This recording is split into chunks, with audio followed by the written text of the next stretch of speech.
शस्त्रक्रिया, मोठा जर रोग झाला असेल तर ऑपरेशन शस्त्रक्रिया करा म्हणतात, शस्त्रक्रिया करा. पण ज्याला घोर रोग झालाय त्याला कशाची आवश्यकता आहे? शास्त्राची आवश्यकता आहे. म्हणून भवरोगावरील दिव्य असं रसायन सांगितलं.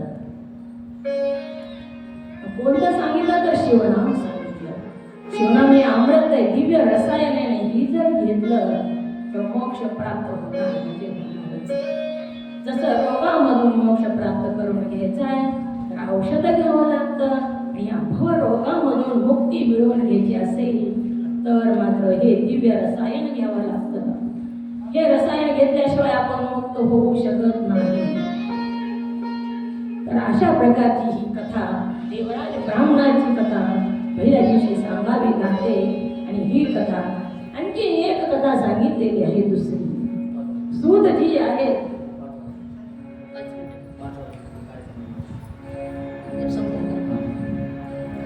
दुसरी कथा इथं सांगितलेली आहे, ती चंचुलीची सांगितलेली आहे. परंतु आपला वेळ होत आहे नाही आणि आज पहिला दिवस असल्यामुळे आपली सुरुवात उशिरा झाली. उद्यापासून रेग्युलर रोजच्या वेळेला सुरुवात होईल कथेला. आणि कथा सर्वांनी ऐकावी. जीवनाची व्यथा दूर करून घेण्यासाठी कथा ऐकावी. कथाकार कोण आहे याचा काही संबंध नाही. कथाकार कोणीही असू दे, कथा कोणती सांगतो, त्याच्या मुखातून बाहेर काय पडतं ही तुम्हाला ऐकायचंय.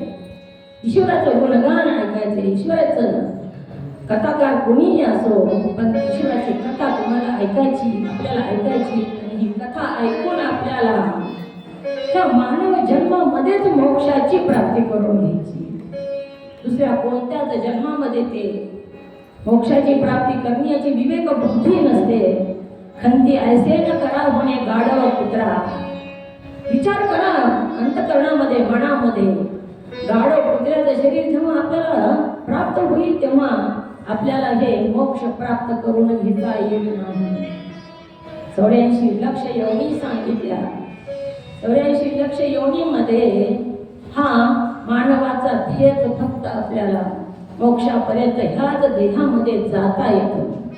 दुसऱ्या कोणत्याच देहामध्ये स्वतःच्या ध्येयाचं सुद्धा त्याला ज्ञान नसतं, म्हणून जाताच येत नाही. आत्ताच आपल्याला सार्थक करून घ्यायचंय. आधी नाही तर कधी नाही, पुन्हा कधीच मौका मिळणार नाही.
ईश्वराच्या चरणी, सद्गुरू माऊलीच्या चरणी, तुम्हा सर्व साधकांच्या चरणी, मोक्ष जनांच्या चरणी समर्पित करून